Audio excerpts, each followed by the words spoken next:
Hello friends, welcome to so education. आज हम एक नया टॉपिक पढ़ने जा रहे हैं फूड केमिस्ट्री का। और फूड केमिस्ट्री के अंदर हम जो शुरुआत में टॉपिक पढ़ेंगे वो है मोनोसैकेराइड्स।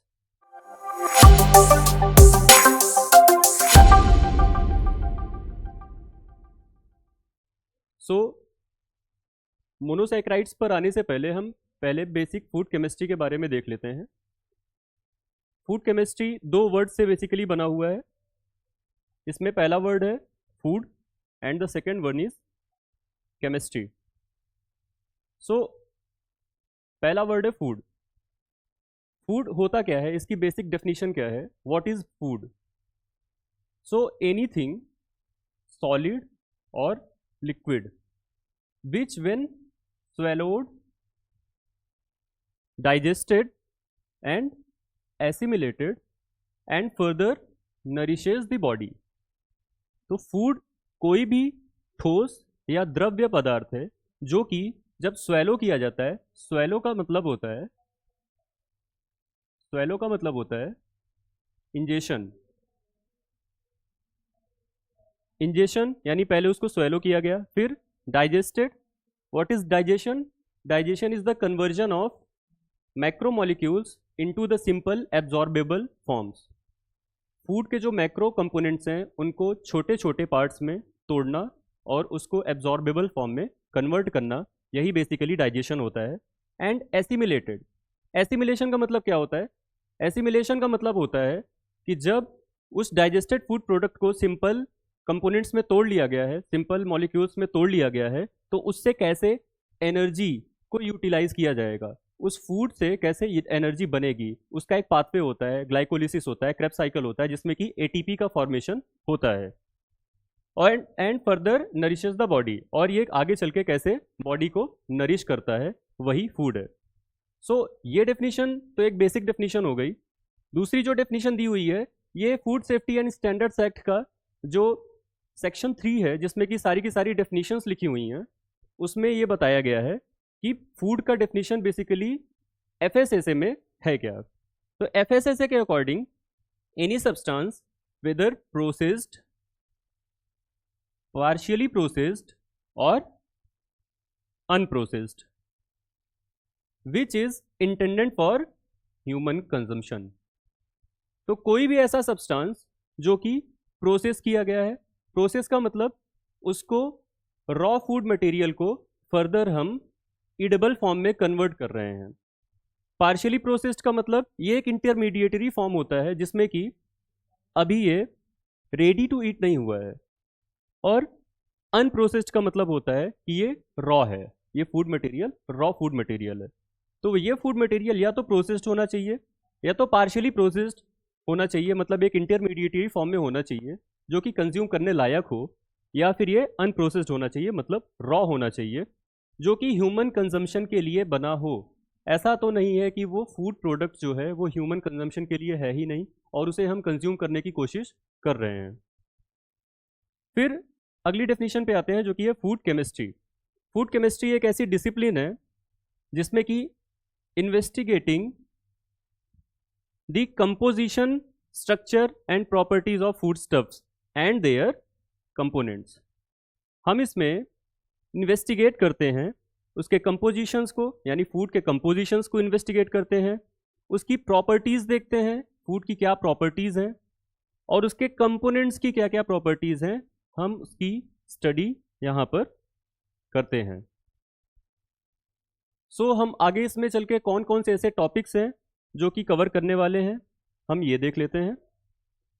फूड केमिस्ट्री में हम बेसिक टॉपिक्स जो कवर करेंगे इस थ्रू आउट द जर्नी, उसमें सबसे पहला रहेगा कार्बोहाइड्रेट्स, दूसरा रहेगा लिपिड्स, आगे चल के हम कवर करेंगे वो रहेगा प्रोटीन। प्रोटीन कवर करने के बाद हम जो अगले टॉपिक पर पढ़ेंगे वो है विटामिन्स, मिनरल्स। सो आपको बता दें कि ये जो कार्बोहाइड्रेट्स और लिपिड्स और प्रोटीन्स हैं, ये तीनों तो आपके मैक्रोमोलिक्यूल्स हैं।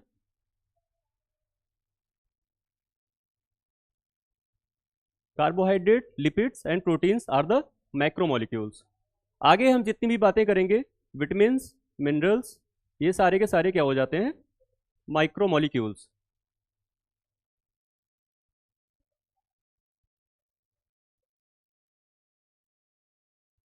इसको मैक्रोमोलिक्यूल क्यों बोला गया, इसको माइक्रोमोलिक्यूल क्यों बोला गया? मैक्रोमोलिक्यूल इसलिए बोला गया क्योंकि इसकी ज़्यादा आवश्यकता होती है हमारी डेली लाइफ में। माइक्रोमोलिक्यूल इसको इसलिए बोला जा रहा है विटामिन और मिनरल्स को, क्योंकि इसकी आवश्यकता बहुत ही कम होती है हमारी डेली टू डेली लाइफ में। फिर आगे हम फूड केमिस्ट्री में पढ़ेंगे water, pigments and colours, flavours and properties of food. तो थ्रू आउट द जर्नी हमारे इतने टॉपिक्स होने वाले हैं जो कि हम फूड केमिस्ट्री में कवर करने वाले हैं। सो अभी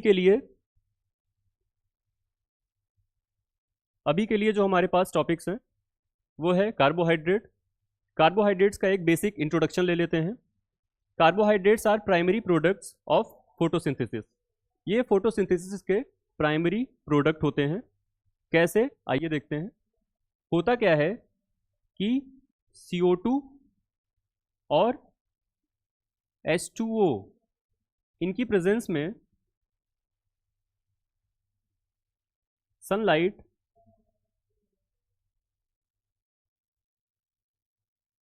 और क्लोरोफिल की मदद से ये एक कंपाउंड बना देते हैं जिसका नाम है C6H12O6।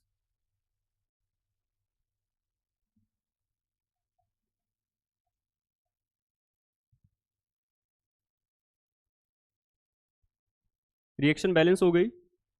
CO2 कहाँ से आता है? CO2 आता है एयर से। एयर से प्लांट ने CO2 लिया। H2O प्लांट ने कहाँ से लिया? अपनी रूट से लिया। इस CO2 और H2O की प्रेजेंस में, इसकी मदद से इसको कंबाइन करता है प्लांट। किसकी प्रेजेंस में? क्लोरोफिल एक पिगमेंट है जो कि ग्रीन कलर ऑफ लीफ के लिए रिस्पॉन्सिबल होता है। इस क्लोरोफिल की मदद से और लाइट की प्रेजेंस में, सनलाइट की प्रेजेंस में, ये कन्वर्ट कर देता है इसको C6H12O6 plus 6H2O plus 6O2 में। C6H12O6 क्या है? यही है ग्लूकोज। एक ये सिंपल शुगर है, ग्लूकोज है। H2O जो होता है ये ट्रांसपिरेशन के थ्रू फिर से एयर में चला जाता है, और जो O2 होता है ये फोटोसिंथेसिस के बाद एक बाई प्रोडक्ट के रूप में एनवायरनमेंट में आता है, जिससे कि ह्यूमंस और अदर एनिमल्स सांस लेते हैं। सो ये बेसिक था क्यों कार्बोहाइड्रेट्स प्रोडक्ट हैं फोटोसिंथेसिस के, उसकी ये रिएक्शन थी, जनरल रिएक्शन थी। Carbohydrates are polyhydroxy aldehydes. Carbohydrates जो होते हैं वो पॉलीहाइड्रोक्सी एल्डिहाइड्स होते हैं। पॉलीहाइड्रोक्सी एल्डिहाइड्स और ketones and their derivatives. Polyhydroxy का मतलब क्या है? पॉलीहाइड्रोक्सी का मतलब है मल्टीपल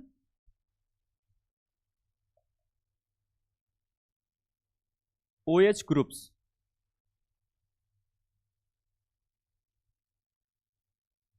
कार्बोहाइड्रेट का जब भी आप स्ट्रक्चर देखोगे तो उसमें आप देखोगे कि मल्टीपल OH ग्रुप्स उसमें लगे हुए हैं। तो ये पॉलीहाइड्रोक्सी एल्डिहाइड्स होते हैं। इनका फंक्शनल ग्रुप या तो एल्डिहाइड होगा, या तो कीटोन होगा, या फिर ये उनके डेरिवेटिव्स होंगे। The general formula of carbohydrate is CX and H2OY। यहाँ पर X नंबर ऑफ कार्बन है, Y जो है वो नंबर ऑफ H2O है। जितने भी कार्बोहाइड्रेट्स होते हैं उन सब का एक ही फार्मूला है, वो है CXH2OY। जैसे अगर हम देखते हैं C6H12O6, ये क्या है? ये ग्लूकोज का फार्मूला है, जनरल फार्मूला। इसको हम ऐसे भी लिख सकते हैं C6H2O का वोल 6, C6H2O वोल 6। हम इसको ऐसे भी लिख सकते हैं, इसको ऐसे भी डिनोट कर सकते हैं। तो इसमें X क्या हो गया? X हो गया नंबर ऑफ कार्बन, और Y क्या हो गया? ये नंबर ऑफ H2O। X हो गया नंबर ऑफ कार्बन और Y हो गया नंबर ऑफ H2O। अगली प्रॉपर्टी पे आते हैं कार्बोहाइड्रेट्स की। तो ये प्रोवाइड करते हैं 4 किलो कैलोरी पर ग्राम ऑफ एनर्जी। मतलब अगर इनका 1 ग्राम कंज्यूम किया जाता है तो उसमें ये कितना एनर्जी प्रोवाइड करते हैं हमको? ये 4 किलो कैलोरी एनर्जी प्रोवाइड करते हैं। Ideally carbohydrate should supply 60 to 70% of total calories required. Ideally देखा जाए तो कार्बोहाइड्रेट्स कितना सप्लाई करते हैं, 60 to 70% ऑफ टोटल कैलोरीज जितनी हमको रिक्वायर होती हैं। इस पे क्वेश्चंस आ चुके हैं कि कितना परसेंट रिक्वायर्ड है कार्बोहाइड्रेट से एनर्जी का रिक्वायरमेंट, तो वो 60 to 70% है। प्रीफिक्स जो इसमें लिखे जाते हैं वो सोर्स होते हैं उस कार्बोहाइड्रेट के। प्रीफिक्स मतलब पहला जो वर्ड है वो प्रीफिक्स होता है, आगे का जो लास्ट वर्ड्स होते हैं वो सफिक्स होते हैं। तो जो इसमें प्रीफिक्स है वो सोर्स होता है, और जो सफिक्स है इसमें ओज लगाया जाता है, OSE ओज लगाया जाता है। एग्जाम्पल ले लेते हैं, फ्रक्टोज है तो यहाँ पर प्रीफिक्स क्या हो गया, फ्रक्ट, और ओज क्या हो गया, हमारा सफिक्स हो गया। तो यहाँ पे फ्रक्ट जो है प्रीफिक्स, ये फ्रूट शुगर को डिनोट कर रहा है। ऐसे ही माल्टोज में माल्ट प्रीफिक्स हो गया, ओज सफिक्स हो गया। लैक्टोज में लैक्ट प्रीफिक्स एंड ओज सफिक्स, ये मिल्क शुगर होता है। ऐसे ही जाइलोज है जो कि वुड शुगर होती है। सेल्यूलोज है जो सेल मेम्ब्रेन से जो पाई जाने वाली शुगर होती है वो सेल्यूलोज होती है, जनरली सारे के सारे प्लांट में पाई जाती है। आगे चलते हैं क्लासिफिकेशन पर। हम यहाँ पर कार्बोहाइड्रेट्स का जब क्लासिफिकेशन करते हैं तो सबसे जो बेसिक कार्बोहाइड्रेट्स होते हैं उनमें जो पहला नंबर आता है वो है मोनोसैकेराइड्स का। मोनो जैसे वर्ड बता रहा है, मोनो मतलब सिंगल, सैकेराइड्स मतलब शुगर। ये जो शुगर्स हैं ये सिंपलेस्ट फॉर्म ऑफ शुगर हैं जो कि फर्दर हाइड्रोलाइज नहीं की जा सकती, can not be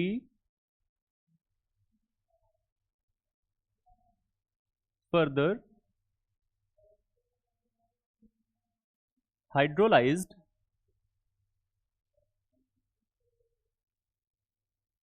into simple form. ये इससे सिंपल फॉर्म में फर्दर हाइड्रोलाइज नहीं की जा सकती है, ये एक ऐसी शुगर होती है।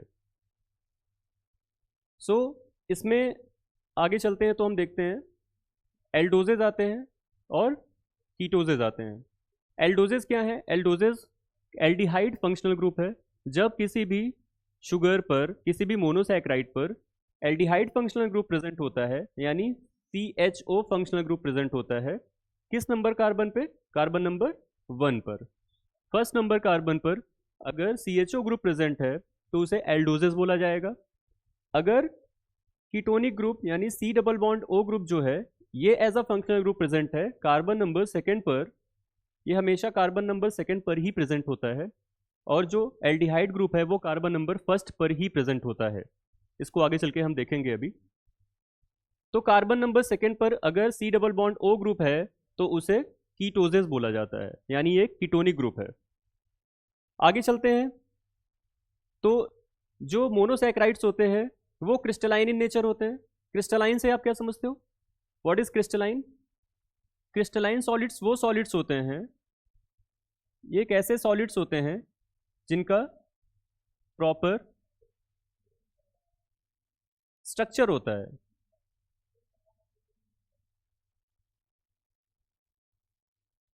सॉलिड स्टेट में आप पढ़ते हो, सॉलिड स्टेट में ज़्यादातर हम क्रिस्टलाइन सॉलिड्स के ही बारे में पढ़ते हैं, तो उनका एक प्रॉपर स्ट्रक्चर होता है, जैसे BCC होता है, तो वैसे ही इनके भी एक अपने प्रॉपर स्ट्रक्चर होते हैं। ये एमॉर्फस नेचर में नहीं होते हैं, ये क्रिस्टलाइन नेचर के होते हैं। नेक्स्ट प्रॉपर्टीज की ये है कि ये वाटर सॉल्युबल इन नेचर होते हैं। जितने भी मोनोसैकेराइड्स हैं इनमें वाटर सॉल्युबिलिटी पाई जाती है, यानी ये सॉल्युबल हैं वाटर में। वाटर में सॉल्युबल है, इसके पीछे की वजह क्या होती है, वाटर में सॉल्युबिलिटी जहां पर भी आए इसका मतलब सीधे सीधे आप ये समझोगे कि ये क्या कर रहे हैं, ये कर रहे हैं हाइड्रोजन बॉन्डिंग, ये कर रहे हैं हाइड्रोजन बॉन्डिंग। जहां पर भी वाटर में सॉल्युबल इन नेचर बोला जाए उसकी सीधी एक ही वजह होती है केमिस्ट्री में, वो होती है हाइड्रोजन बॉन्डिंग। इसी की वजह से इसमें वाटर की सॉल्युबिलिटी आती है। ज़्यादातर जो मोनोसैकेराइड्स होते हैं वो स्वीट इन टेस्ट होते हैं, उनका जो टेस्ट होता है वो स्वीट होता है, सबका नहीं होता है। इनमें भी इनका भी एक ऑर्डर होता है, असेंडिंग ऑर्डर होता है, जो कि कुछ मोनोसैक्राइड्स हैं जो ज़्यादा स्वीट होते हैं और कुछ मोनोसैक्राइड्स कम स्वीट होते हैं, उसका ऑर्डर हम देखेंगे। आगे आते हैं, यहाँ पर हम ये देखिए, ये जो स्ट्रक्चर है ये एक लीनियर स्ट्रक्चर है। ये जो लीनियर स्ट्रक्चर है 6 कार्बन कंटेनिंग एक स्ट्रक्चर है जो कि डी ग्लूकोज का है। यहाँ पर आप ये जो फंक्शनल ग्रुप देख रहे हो कार्बन नंबर 1 पर लगा है, ये क्या है? ये एल्डिहाइड ग्रुप है, ये एक एल्डिहाइड ग्रुप है। इस वजह से ये कौन सा ग्लूकोज हो जाएगा? ये एल्डोज फॉर्म हो जाएगा। अभी हम 2 फॉर्म की बात किए थे, एक एल्डोज होता है, कीटोज होता है। यहाँ पर एल्डिहाइड ग्रुप लगा है, कार्बन नंबर 1 पर CHO, यानी एक एल्डिहाइड ग्रुप, जिसकी वजह से ये एक एल्डोज फॉर्म हो गया।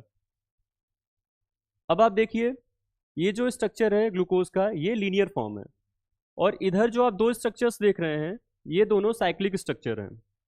इन दोनों स्ट्रक्चर में आप एक चीज़ ये देख रहे होगे, इसमें लिखा हुआ है, यहाँ लिखा हुआ है अल्फा डी ग्लूकोज, और यहाँ लिखा हुआ है बीटा डी ग्लूकोज। डी और एल के बारे में हम अभी आगे चल के पढ़ेंगे कि what is D glucose, what is L glucose. पहले यहाँ पर ये देखते हैं कि ये अल्फा क्यों है और ये बीटा क्यों है। तो जब भी कार्बन नंबर 1 पर हम ये देखते हैं कि जो हाइड्रोक्सिल ग्रुप है, ये जो हाइड्रोक्सिल ग्रुप है वो बिलो द प्लेन है,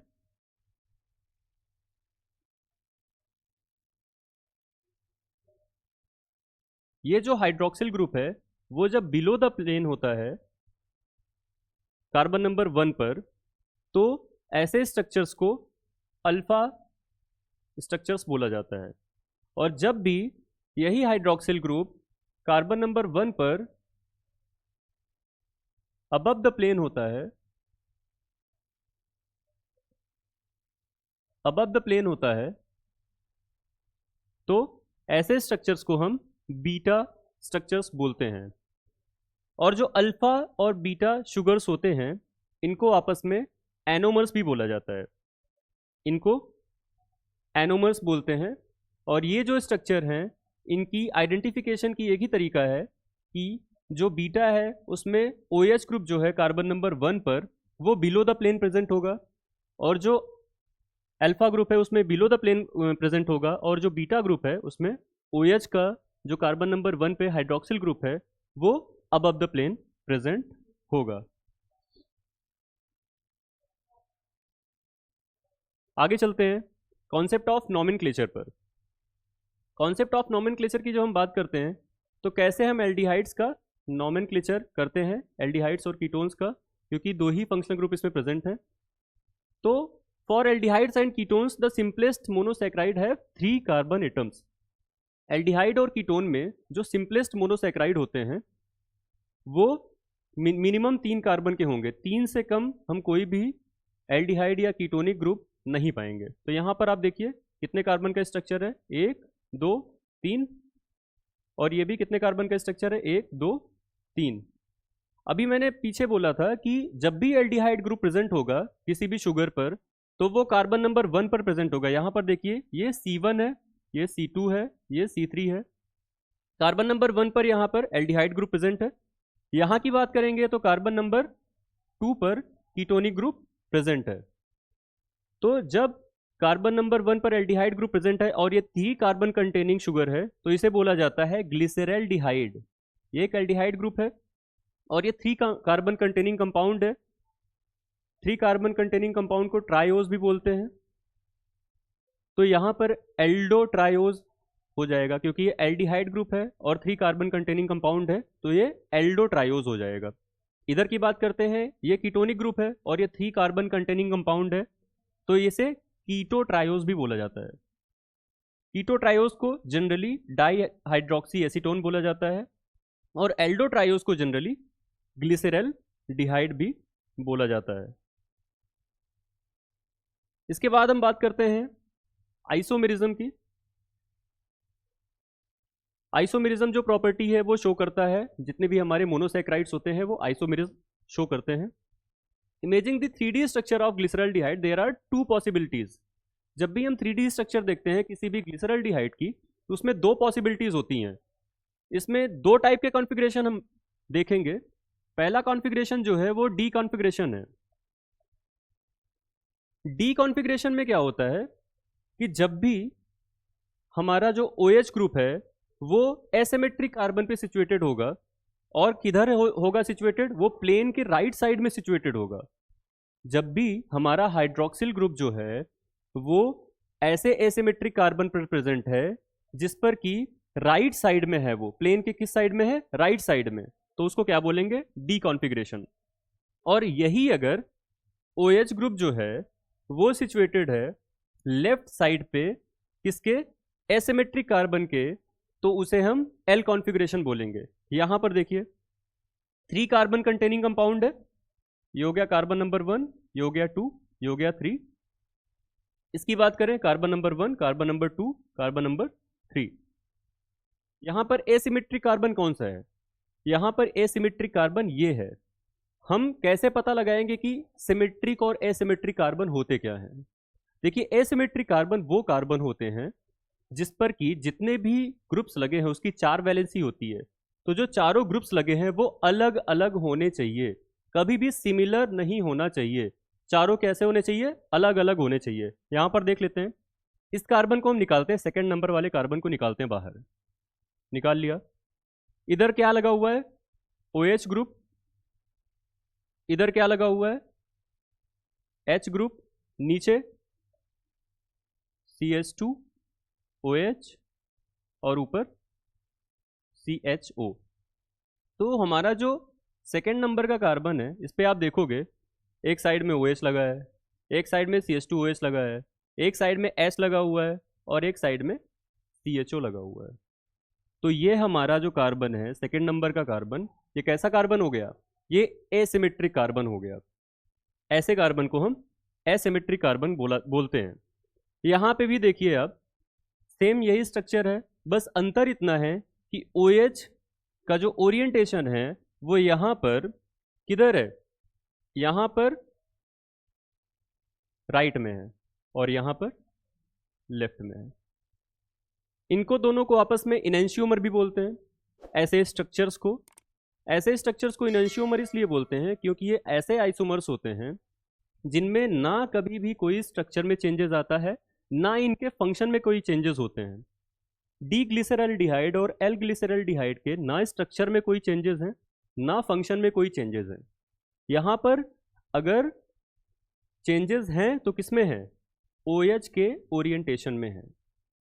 OH का ओरिएंटेशन जब राइट साइड में होता है तो इसे डी फॉर्म बोलते हैं, और OH का ओरिएंटेशन जब लेफ्ट साइड में होता है तो उसे एल फॉर्म बोलते हैं। तो ऐसे हम नॉमेनक्लेचर करते हैं किसी भी ग्लिसरॉल्डिहाइड का या किसी भी मोनोसैकेराइड का, हम ऐसे ही नॉमेनक्लेचर करते हैं। आगे आते हैं, how to name the monosaccharides having more number of carbon atoms. अब पहले तो हम ये बात कर लिए थे कि जब भी कोई भी 3 कार्बन कंटेनिंग कंपाउंड है तो उसमें ऐसा कार्बन ढूंढ लेते हैं जो कि एसिमेट्रिक हो।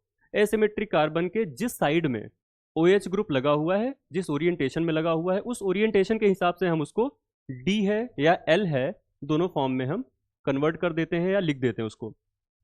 तो अगर वहां पर तो 3 था, लेकिन अगर 3 से ज्यादा है, जैसे यहां पर कितने कार्बन है, 1 2 3 4, यहां पर 4 कार्बन है और ये भी आपस में क्या है, इनेंशियोमर है। तो हम यहां पर कैसे चेक करते हैं, यहां पर हम ऐसे चेक करते हैं कि जो ओरिएंटेशन है हमारा हाइड्रोक्सिल ग्रुप का, ऐसे कार्बन पे जो कि एसिमेट्रिक है और वो फारदेस्ट अवे है कार्बोनिल ग्रुप के, इसको समझते हैं। बहुत ही काम की चीज है, अगर ये समझ में आ गई तो कभी भी नॉमेनक्लेचर में तो कोई इशू होने वाला नहीं है। और इससे क्वेश्चंस आते हैं, गेट में ऐसे क्वेश्चंस आते हैं, नॉमेनक्लेचर से रिलेटेड क्वेश्चंस आपके सामने आ जाते हैं। 3-4 ऑप्शंस रहते हैं, उनमें से हमको एलिमिनेट करना होता है और राइट ऑप्शन चूज करना होता है। कार्बोनिल ग्रुप की बात करते हैं। कार्बोनिल ग्रुप ऐसा ग्रुप होता है जिसपे फंक्शनल ग्रुप अटैच्ड रहता है।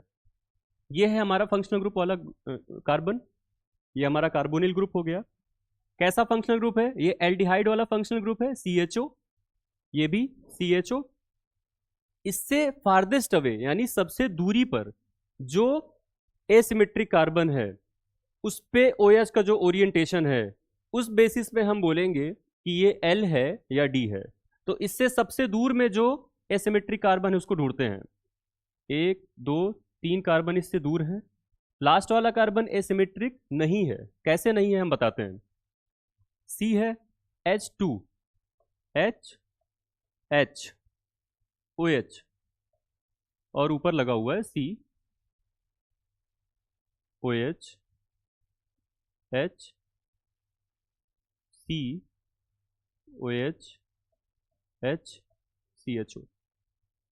यहां पर देखिए एसिमेट्रिक कार्बन के लिए मैंने क्या प्रॉपर्टी बताई थी कि होनी चाहिए। एसिमेट्रिक कार्बन के लिए ये प्रॉपर्टी होनी चाहिए कि वो जो कार्बन है उस पर जितने भी ग्रुप्स लगे हैं सब डिफरेंट होने चाहिए, कोई भी ग्रुप सेम नहीं होना चाहिए। यहां पर देखिए जो लास्ट कार्बन है यहां पर 2 हाइड्रोजन लगे हुए हैं तो ये एसिमेट्रिक कार्बन नहीं होगा। एसिमेट्रिक कार्बन हमारा कौन सा होगा? ये वाला कार्बन होगा जो कि कार्बन नंबर 3 पर है। कैसे होगा? इसके नीचे लगा हुआ है CH2OH, एक साइड में लगा हुआ है OH, ये वाला कार्बन देखिए, इसके नीचे लगा हुआ है CH2OH, एक साइड में लगा हुआ है OH, एक साइड में लगा है H और ऊपर लगा है CH2OH। यहां पर CH2OR लगा है, ऐसे देखते हैं। C इसको R ग्रुप मान लेते हैं या एल्डिहाइड ग्रुप मान लेते हैं। इधर OH इधर H, C H OH CH2OH। अगर ये CH2OH ऊपर भी प्रेजेंट होता तो ये कार्बन एसिमेट्रिक ना होता, लेकिन यहाँ पर CH2OH प्रेजेंट नहीं है, यहाँ पर CH2OR ग्रुप प्रेजेंट है, एक ऐसा ग्रुप जो कि फंक्शनल ग्रुप है। तो हमारा ये वाला कार्बन जो हो जाएगा, हमारा जो ये वाला कार्बन हो जाएगा 3rd नंबर का, वो एसिमेट्रिक कार्बन हो जाएगा। ऐसे ही इस स्ट्रक्चर पर देखते हैं, ये दोनों सेम स्ट्रक्चर है, बस ओरिएंटेशन का फर्क है। तो ये वाला कार्बन जो है ये हमारा एसिमेट्रिक कार्बन हो जाएगा। एसिमेट्रिक कार्बन जब भी कहीं हम पाते हैं तो उस पर हम सीधे के सीधे क्या देखेंगे? हम उस पर OH का ओरिएंटेशन देखेंगे। यहाँ पर OH का ओरिएंटेशन किधर है? राइट में है। यहाँ पर OH का ओरिएंटेशन किधर है? लेफ्ट में है। जब भी हमने बताया था कि राइट में ओरिएंटेशन है OH ग्रुप का या हाइड्रोक्सिल ग्रुप का तो उसको हम D फॉर्म बोलते हैं, और जब भी लेफ्ट में ओरिएंटेशन होता है OH का तो उसे हम L फॉर्म बोलते हैं। यहां पर देखिए ये 4 कार्बन कंटेनिंग कंपाउंड था इसलिए इसका नाम एरिथ्रोज है, तो ये डी एरिथ्रोज हो जाएगा क्योंकि यहां पर राइट साइड में OH ग्रुप प्रेजेंट है, और ये L एरिथ्रोज हो जाएगा क्योंकि यहां पर लेफ्ट ओरिएंटेशन में OH ग्रुप प्रेजेंट है। आगे बढ़ते हैं, एग्जाम्पल देख लेते हैं। यहां पर कुछ एग्जाम्पल्स हैं जो कि पेंटोज का एग्जाम्पल है, एल्डोपेंटोज। यहाँ पर जितने भी एग्जाम्पल है सब में हम ओरिएंटेशन चेक करते चलेंगे और ये देखते चलेंगे कि ये L फॉर्म है या D फॉर्म है। ये जो है एक राइबोज है, 5 कार्बन कंटेनिंग कंपाउंड। यहाँ पर एल्डोपेंटोज का मतलब क्या है? एल्डो का मतलब एल्डिहाइड ग्रुप, पेंटोज का मतलब 5 कार्बन कंटेनिंग शुगर्स। तो यहाँ पर हम देखिए कि ये राइबोज है। राइबोज में ये जो एसिमेट्रिक कार्बन है इसके किस साइड में प्रेजेंट है? लेफ्ट साइड में OH ग्रुप लगा है तो ये L राइबोज हो जाएगा। इसी का इनेंशियोमर ये है, जहां पर राइट साइड में OH ग्रुप है तो ये D राइबोज हो जाएगा। ये सारे स्ट्रक्चर्स पूछे जाते हैं, ये सारे स्ट्रक्चर्स क्वेश्चंस एग्जाम में आते हैं। आप उठा के देखोगे गेट से रिलेटेड एग्जाम, FSO के जो अदर स्टेट के एग्जाम्स होते हैं उसमें भी इस टाइप के क्वेश्चंस पूछे जाते हैं। अलग अलग कॉम्पिटिटिव एग्जाम में ऐसे क्वेश्चंस आए हुए हैं। L एरेबिनोज की बात करते हैं। L ये इसलिए है क्योंकि यहाँ पर लेफ्ट साइड में OH ग्रुप प्रेजेंट है, किसके? एसिमेट्रिक कार्बन के। D एरेबिनोज इसका एक इनेंशियोमर है, यहाँ पर राइट साइड में OH ग्रुप प्रेजेंट है। ऐसे ही हम बात करेंगे जाइलोज। जाइलोज में यहाँ पर लेफ्ट ओरिएंटेशन में OH ग्रुप है इसलिए ये L जाइलोज हो गया। यहाँ पर राइट ओरिएंटेशन में एसिमेट्रिक कार्बन के राइट ओरिएंटेशन में OH ग्रुप है इसलिए D जाइलोज हो जाएगा। लाइजोज की बात करते हैं। लाइजोज में भी यही हाल है, यहाँ पर लेफ्ट साइड में OH ग्रुप प्रेजेंट है और यहाँ पर राइट साइड में OH ग्रुप प्रेजेंट है, ये D फॉर्म हो जाएगा, ये कैसा हो जाएगा, L फॉर्म हो जाएगा। तो ये जो स्ट्रक्चर्स हैं इनको हमें as it is note down करना है और इनका L और D फॉर्म खुद से बनाकर देखना है।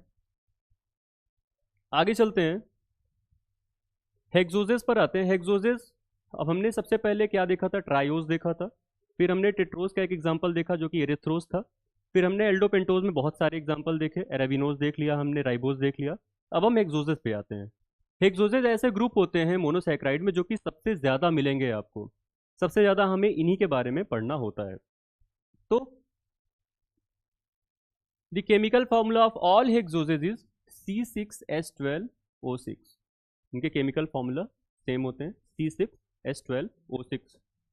इनके भी दो फॉर्म होंगे, एक एल्डोज फॉर्म होगा, एक कीटोज फॉर्म होगा। तो ग्लूकोज, मैनोज, गैलेक्टोज, ये तीनों जो हैं ये कैसे फॉर्म है, एल्डो फॉर्म है, यानी ये एल्डिहाइड ग्रुप वाले फॉर्म है। ये ऐसे मोनोसैकेराइड्स हैं जिन पे aldehyde group as a functional group present होगा। फिर बात करते हैं फ्रक्टोज की। तो फ्रक्टोज एक कीटो हेक्सोज होता है, मतलब ये कीटोनिक फॉर्म है, इस पे जो फंक्शनल ग्रुप है वो कीटोन होगा।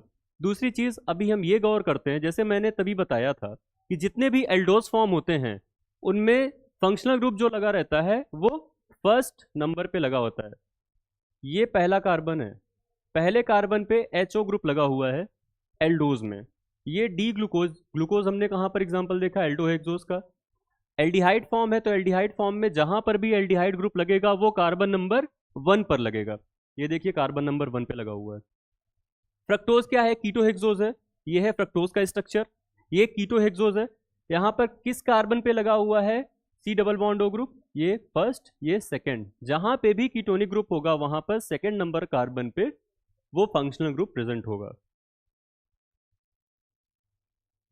आगे बढ़ते हैं, अब हम ये देखेंगे कि कैसे एक लीनियर फॉर्म जो होता है शुगर का उसे हम कैसे साइक्लिक फॉर्म में कन्वर्ट करते हैं। तो पहले देखते हैं कि कैसे करेंगे, इसका जो तरीका है करने का, जो लीनियर फॉर्म को कन्वर्ट करेंगे हम साइक्लिक फॉर्म में वो क्या है। तो when the linear model of aldohexose या ketohexose is built, the oxygen atom on the fourth and fifth carbon, fourth and fifth carbon atoms can be turned to approach within the bonding distance carbon 1। देखिए जितने भी hexoses होंगे वो 6 carbon containing compound होंगे। तो यहाँ पर चौथा कार्बन या पांचवा कार्बन ये टर्न होगा, मतलब यहीं से साइकिल बनने की शुरुआत होगी। उसकी टर्निंग या तो फोर्थ कार्बन से होगी या तो फिफ्थ कार्बन से होगी। ध्यान दीजिएगा, इस पे बहुत सारे क्वेश्चंस आते हैं। तो फोर्थ कार्बन में किस पे होती है, जब भी कीटोनिक ग्रुप प्रेजेंट होगा हेक्सोज फॉर्म में तो वहां से जो टर्निंग होगी वो फोर्थ कार्बन से होगी। और जब भी एल्डिहाइड ग्रुप या एल्डोहेक्सोज होगा तो वहां पे जो टर्निंग होगी वो फिफ्थ कार्बन से होगी। लीनियर स्ट्रक्चर है, कहीं ना कहीं से टर्न लेना पड़ेगा साइक्लिक स्ट्रक्चर में चेंज करने के लिए। तो अगर कीटोनिक ग्रुप है तो हम फोर्थ कार्बन से टर्निंग लेंगे, और अगर एल्डिहाइड ग्रुप है तो हम फिफ्थ कार्बन से उसको टर्न कराएंगे। In such an event the hydroxyl group on carbon number 4 और C5 of the sugar molecule can form cyclic hemiacetals. Carbon number 4 और कार्बन नंबर 5 जब टर्न होगा तो इस पे जो OH ग्रुप प्रेजेंट है यही साइक्लिक हेमी एसिटल्स का फॉर्मेशन करेंगे, यही उसको रिंग में तब्दील करेंगे जो लीनियर स्ट्रक्चर है। If the ring closes by the parting of hydroxyl on C4, अगर कार्बन नंबर 4 से टर्निंग हो रही है और उससे एक रिंग का फॉर्मेशन हो रहा है तो ऐसे हेटेरोसाइक्लिक रिंग को हम फ्यूरेनोज बोलते हैं। अगर किसी भी हेक्सोज ग्रुप में कार्बन नंबर 4 से टर्निंग हो रही है, कार्बन नंबर 4 से कहां पर टर्निंग होगी, जहां पर कीटोनिक ग्रुप प्रेजेंट होगा, तो जब भी वहां से टर्निंग होगी और एक हेटेरोसाइक्लिक ग्रुप बनेगा तो उसे फ्यूरेनोज बोलेंगे। हेटेरोसाइक्लिक ग्रुप कैसे बनेगा इसको भी आगे समझेंगे। और अगर किसी रिंग में 5th नंबर कार्बन का जो हाइड्रोक्सिल ग्रुप है, यानी 5वें कार्बन का जो OH ग्रुप है, वहां से टर्निंग होगी, तो एक छः मतलब एक 6 मेंबर की रिंग बनेगी। वहां पर 6 कार्बन तो नहीं कह सकते हैं, लेकिन 6 मेंबर की रिंग रहेगी। वहां पर जितने भी टोटल आप रिंग का स्ट्रक्चर देखोगे वो हेक्सागोनल रहेगा। और इस केस में जो फ्यूरेनोस था, इसमें जो रिंग का स्ट्रक्चर आप पाओगे वो पेंटागोनल रहेगा। बस यही इसमें बताया जा रहा है। पायरेनोज इसलिए इसको बोलते हैं क्योंकि इसका जो कंपाउंड है वो पायरीन से मैच करता है, और फ्यूरेनोज इसके लिए इसलिए बोलते हैं कि इसका जो कंपाउंड है वो फ्यूरेन जैसा दिखता है। आगे आते हैं, formation of the pyranose ring glucopyranose. अभी जो हम बता रहे थे कि कैसे इसका फॉर्मेशन होता है, पायरेनोज का फॉर्मेशन मैंने कैसे बताया था कि कार्बन नंबर 5 जो है वहां का जो हाइड्रोक्सिल ग्रुप रहेगा वो कार्बन नंबर 1 पे आकर के वो साइक्लिक फॉर्म बनाएगा। कैसे बनाएगा?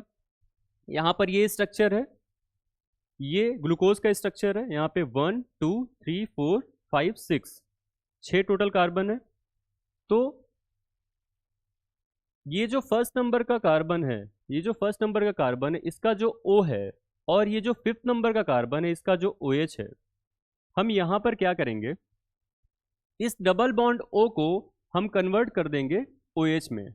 मतलब ये जो डबल बॉन्ड O लगा हुआ है कार्बन नंबर 1 पर, ये कन्वर्ट हो जाएगा OH में। और ये जो O बचेगा, फिर इसके पास एक बॉन्ड कम हो जाएगा। मतलब कार्बन की वैलेंसी 4 होती है, अभी ये चारों फुलफिल्ड है, लेकिन जब ये OH बन जाएगा सिंगल बॉन्ड OH, तब इसके पास एक वैलेंस सेल इलेक्ट्रॉन रहेगा। उस वैलेंस सेल इलेक्ट्रॉन का यूज हम कर लेंगे कैसे, यहाँ से बॉन्ड बनाने में। यहाँ आप देखिए, ये कार्बन नंबर 1 था, ये कार्बन नंबर 5 था। यहाँ पर जो O ग्रुप था कार्बन नंबर 5, ये यहाँ का जो OH ग्रुप था, और कार्बन नंबर 1 यहाँ का जो O ग्रुप था, यहाँ पे कंबाइन किया गया। तो फाइनल जो हमको स्ट्रक्चर मिला वो ये मिलता है, ये जो कार्बन नंबर 1 है और कार्बन नंबर 5 है, इसके थ्रू ये ज्वाइंट हो गया। और जो इसका O ग्रुप था, वो कन्वर्ट हो गया है OH में।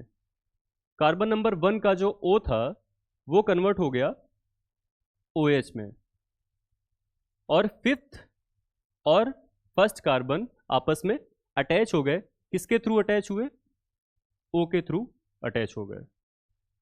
ये H इसके साथ कंबाइन हुआ, OH बनाया, और ये जो O था वो C के साथ कंबाइन हो गया और एक ये स्ट्रक्चर तैयार हो गया।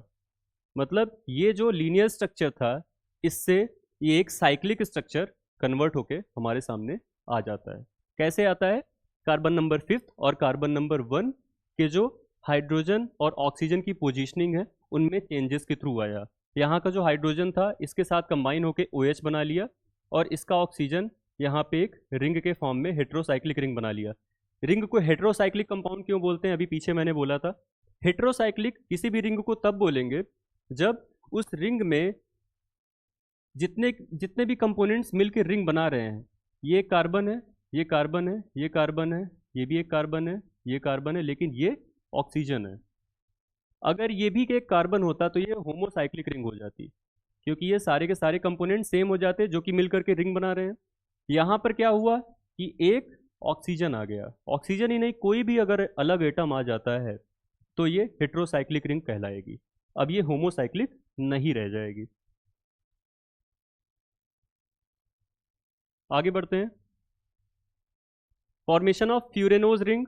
अब मैंने क्या बताया था कि जब भी पिछला क्या था, एल्डिहाइड ग्रुप था, यहाँ पर क्या है, कीटोन ग्रुप है। कीटोन ग्रुप जब भी हमारे सामने आता है तो वहाँ पर जो रिंग बनती है वो उस फंक्शनल ग्रुप वाले कार्बन से 4th कार्बन की टर्निंग से बनेगी। कार्बन की नंबरिंग हम कैसे करते हैं? कार्बन की नंबरिंग हम करते हैं फंक्शनल ग्रुप पे जो कार्बन प्रेजेंट है वहाँ से। ये हमारा फंक्शनल ग्रुप है C डबल बॉन्ड O, यानी कीटोनिक ग्रुप है।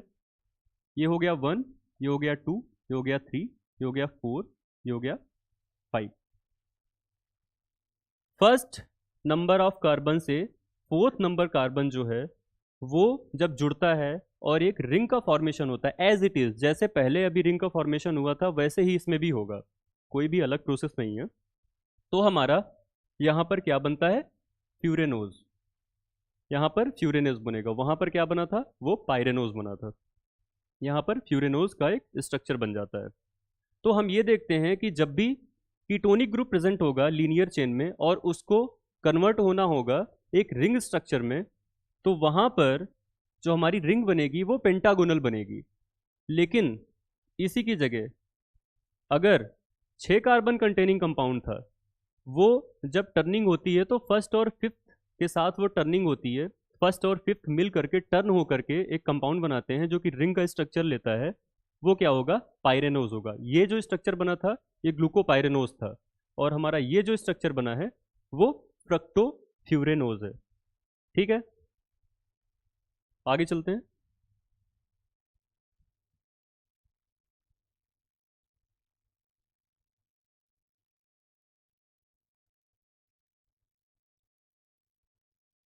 आगे बात करते हैं मोनोसैकेराइड डेरिवेटिव्स की।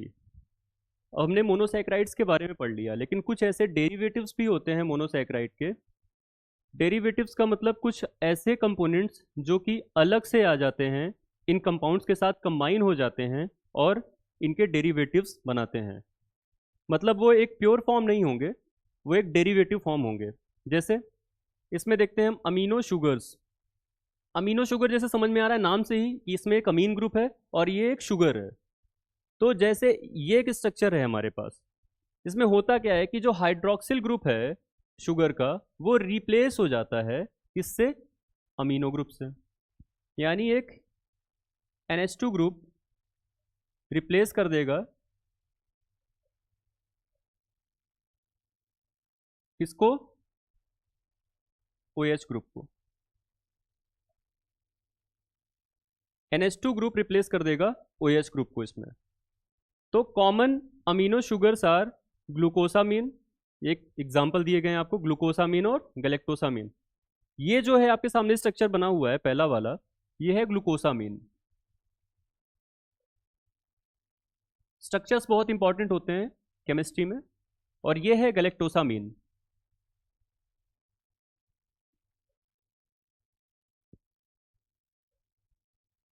इसमें डिफरेंस क्या है, इसमें डिफरेंस ये है कि यहाँ पर आप देखोगे कार्बन नंबर 1, 2, 3, 4 और 5, और यहाँ भी कार्बन नंबर 1, 2, 3, 4, 5। यहाँ पर जो 1, 2, 3, 4 नंबर का कार्बन है, इसमें जो OH का ओरिएंटेशन है वो बिलो द प्लेन है। और यहाँ पर आप देखोगे कि 1, 2, 3, 4 नंबर का कार्बन जो है उसमें OH का जो ओरिएंटेशन है वो अबव द प्लेन है। ऐसे ही डिफरेंसेस होते हैं, ऐसे ही डिफरेंसेस होते हैं हमारे ग्लूकोज, मैनोज, गैलेक्टोज, इन सब में, क्योंकि सारे के सारे मोनोसैकेराइड हैं, सबका जो फॉर्मूला होता है वो सेम ही रहता है, लेकिन स्ट्रक्चर में जो ओरिएंटेशन होता है OH ग्रुप का उसमें फ़र्क आता है। ऐसे ही हम पहचानते हैं। तो ये जो ग्लूकोसामीन है और ये गैलेक्टोसामीन है, ये ग्लूकोसामीन में जो अमीन ग्रुप प्रेजेंट है वो NH2 ग्रुप होता है। अमीन ग्रुप जब कंबाइन हो जाता है किसी भी शुगर के साथ तो ऐसे कंपोनेंट्स को अमीनो शुगर्स बोलते हैं, और ये क्या है, एक मोनोसैकेराइड डेरिवेटिव्स होते हैं। ऐसे ही होते हैं डीऑक्सी शुगर्स। डीऑक्सी शुगर्स में होता क्या है, इन शुगर डेरिवेटिव्स में होता क्या है कि एक ऑक्सीजन एटम ये रिमूव हो जाता है, यानी हट जाता है अपने किसी न किसी डेजिग्नेटेड कार्बन से। जैसे यहां पर आप देखिए ये एक राइबोज का स्ट्रक्चर था, जैसे यहां पर ये OH ग्रुप लगा है, OH ग्रुप लगा है, ये एक राइबोज का स्ट्रक्चर था। लेकिन डीऑक्सी राइबोज में आप देखोगे कि यहाँ का जो ऑक्सीजन का एटम था ये हट गया है, ये रिमूव कर दिया गया है। तो जब ऑक्सीजन रिमूव हो जाता है तो ये क्या बनाता है, ये ऐसे डेरिवेटिव्स बनते हैं जिनका नाम होता है डीऑक्सी शुगर्स। डीऑक्सी मतलब ऑक्सीजन का रिमूवल, और ये शुगर्स हैं यानी ये मोनोसैकेराइड्स हैं। तो आप देखोगे 2 डीऑक्सी राइबोज ये स्ट्रक्चरल कंपोनेंट होता है डीएनए का। डीएनए का जो कंपोनेंट आप पढ़ोगे, कॉन्स्टिट्यूएंट पढ़ोगे, तो उसमें एक राइबोज का ग्रुप पाओगे आप, 5 कार्बन कंटेनिंग राइबोज शुगर। तो डीएनए का फुल फॉर्म भी होता है डीऑक्सी राइबो न्यूक्लिक एसिड। तो डीऑक्सी राइबोज जो है उसका 5 कार्बन कंटेनिंग ग्रुप होता है जो कि प्रेजेंट होता है। और ये जो डीऑक्सी राइबोज है एक टाइप का क्या है, ये शुगर डेरिवेटिव्स होता है। और कैसा शुगर डेरिवेटिव है, ये मोनोसैकेराइड का एक राइबोज का डेरिवेटिव होता है। सो आज की क्लास में यहाँ तक हमने पढ़ा, आज की क्लास में इतना ही रखते हैं। आगे चल के हम मोनोसैकेराइड्स के बारे में और भी जो चीज़ें हमसे रह गई होंगी या जो क्वेश्चंस हैं हमने जो पढ़ा है इस बेसिस पे जो भी क्वेश्चंस हमको सॉल्व करने हैं वो क्वेश्चंस हम लेकर आएंगे और फिर आगे हम डाइसैकेराइड और ट्राइसैकेराइड्स की तरफ पढ़ेंगे। Okay, thank you.